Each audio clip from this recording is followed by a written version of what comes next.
এরে নোয়া খাইলে দিলে তুই কিনলে ম্যামে করস এ হানির শব্দ তোর ম্যামে আত্মায় কত ভালো লাগে তুই দেখতেছস না আই বিটগা কত পরিষ্কার করি তুই কুচি কুচি করি কাটি রন কুচি কুচি করি কাটছি হেয়াজ কাটছি সবুজ কাঁচামরিচ তারপরে বিট লাল সব রঙের খেলা একসাথে খেলতে আছে। এবার আমি ছোটোকালের মতো হেডিরে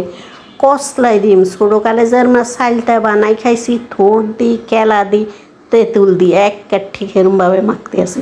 সেইভাবে মাই আই এটার 10 মিনিট রেস্টের আই দিম 10 মিনিট রেস্টের আই দিলে এটা একটু নরম নরম লাগবো। আই কোডনের সময় একবার বড় বড় করি 2-3 টুরা কাটি খাই লইছি ভাতের লগে এটা সালাদ হিসাবেও খান যাইব কত সোয়াদ লাগবো ওয়ার লাগো বক বক করতে করতে ভিডিও বহুত বড় করি লাইছি বাকি অংশ ভিডিও রান্নাঘরে হরে দিয়ে আপনারা চাইয়েন। আল্লাহ হাফেজ, আপনারা সুস্থ থাকেন।